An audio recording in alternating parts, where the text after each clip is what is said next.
नमस्कार. आस्वाद आपलेपणाच्या चॅनलमध्ये आपलं स्वागत आहे. तर इथे मी 4 बटाटे उकडवून घेतलेले आहेत.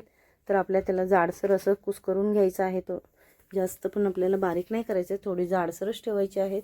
तर आज आपण बटाट्याची मस्त अशी रस्साभाजी करणार आहोत, ज्याच्यामध्ये आपण कांदा लसूणचा वापर न करता ही बनवणार आहोत. जशी भंडाऱ्यामध्ये मिळते ना, तशीच ही आपली बटाट्याची भाजी बनते आणि खूप छान लागते. तर आपली जी बटाटे आहेत ती बघा आपण थोडी जाडसरच ठेवलेली आहेत. त्याच्यानंतर इथे मी 1 चमचा इतके धणे घेतले होते, अर्धा चमचा जिरा आणि अर्धा चमचा बडीशोप घेतलेले. ते मिक्सरला थोडं जाडसर फिरवून घेतलेलं आहे. कढईत आपण ठेवले, तेल गरम झाले. त्यानंतर 1 वेलची, 2 काळी मिरी आणि 2 लवंग घेतलेले आहेत. त्यानंतर आता आपल्याला त्याच्यामध्ये किसलेलं आलं घालायचं आहे. लसूण कांदा वगैरे काही नाही वापरायचं. तर इथे आलं किसून घेतले, ते घालून घ्यायचं आणि ते परतून घ्यायचं. गॅसची फ्लेम आपल्याला स्लो ठेवायची आहे. आलं जे आहे ना आपलं, ते आपल्याला करपू द्यायचं नाही. जर करपलं तर भाजीला कडवट अशी टेस्ट येईल. त्यानंतर आपण जे धणा जिरा आणि बडीशोप पावडर केलेली आहे ती घालायची आहे. ती चांगली परतून घ्यायची आहे. सर्व मसाले घालेपर्यंत आपल्याला गॅसची फ्लेम जी आहे ती स्लोच ठेवायची, नाही तर ते करपले जातील. तर व्यवस्थित मिक्स केल्यानंतर आता आपल्याला त्याच्यामध्ये 1 चमचा काश्मीरी लाल तिखट घालायचं आहे. त्याने आपल्या भाजीला छान असा रंग येतो.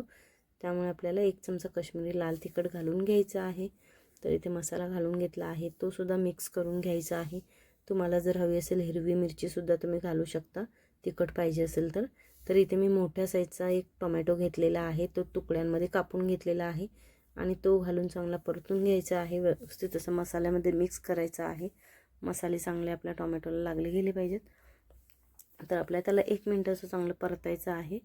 आणि आता परतून घेतल्यानंतर आपल्याला त्याच्यामध्ये धणा पावडर घालायची आहे. तर इथे अर्धा चमचा इतके धणा पावडर, थोडीशी हळद घातलेली आहे आणि काळी मिरी पावडर घातलेली आहे. त्याने खूप छान अशी टेस्ट येते.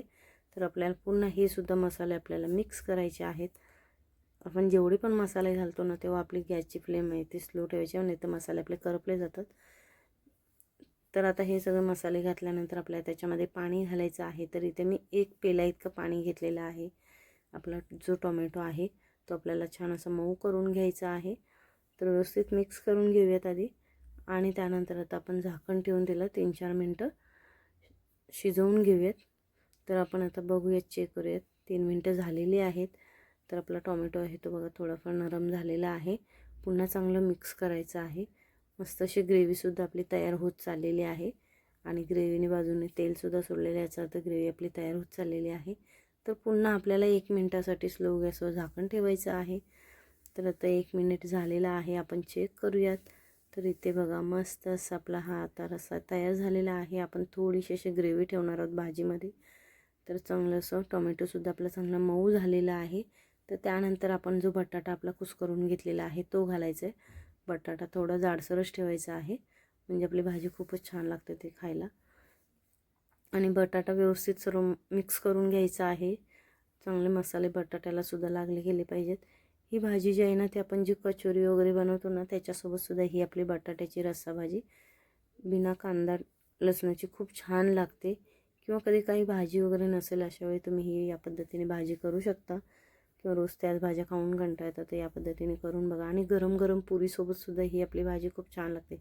जशी भंडाऱ्यामध्ये मिळते ना, तशीच आपली ही भाजी होते. तर त्यानंतर आता चवीनुसार मीठ घालून घेतलेलं आहे. मीठ जे आहे ते आपलं सैंधव मीठ असतं ना, ते घातलेलं आहे. थोडीशी आमचूर पावडर घातलेली आहे. त्याच्यानंतर आपल्याला थोडी कसुरी मेथी घालायची आहे. खूप छान अशी टेस्ट येते. तर आपले हे जे सगळे मेथी वगैरे आहे ते सगळं व्यवस्थित मिक्स करून घ्यायचं आहे. मस्त अशी बघा आपली ग्रेव्ही तयार होत चाललेली आहे भाजीची.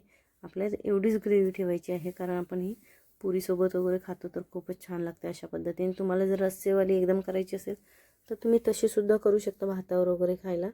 तर इथे बघा चांगलं मिक्स करून घेतलेलं आहे आणि आता आपल्याला झाकण ठेवायचं आहे. 1 मिनिटासाठी स्लो गॅसवर झाकण ठेवूयात, म्हणजे आपल्या भाजीला मीठ वगैरे व्यवस्थित लागलं जाईल. तर आता आपण चेक करूयात, 1 मिनिट झालेला आहे. तर बघा मस्त अशी आपली बटाट्याची रस्सा भाजी तयार झालेली आहे. आपल्याला एवढंच रस्सा ठेवायचं आहे, कारण ही आपल्या पुरीसोबत खायची. गरम गरम पुरीसोबत खूपच टेस्टी लागते आपली ही बटाट्याची रस्सा भाजी. तर भाजी बघा छान अशी आपली तयार झालेली आहे. तर आता आपण तिला प्लेटमध्ये काढून घेऊयात. तर इथे बघा मी भाजी प्लेटमध्ये काढून घेतली, त्यासोबत मस्त अशा पुऱ्या केलेल्या आहेत. तर तुम्ही या पद्धतीने ही भाजी नक्की ट्राय करून बघा, तुम्हाला नक्की आवडेल. कधी उपवास वगैरे असेल, आपण कांदा लसूण वगैरे खात नाही, तर अशा वेळी ह्या पद्धतीने तुम्ही ही बटाट्याची रस्सा भाजी करून बघा, खूपच टेस्टी लागते आणि झटपट होते, जास्त वेळसुद्धा लागत नाही. तर तुम्हाला आजचा आपला हा व्हिडिओ कसा वाटला हे कमेंट करून नक्की सांगा.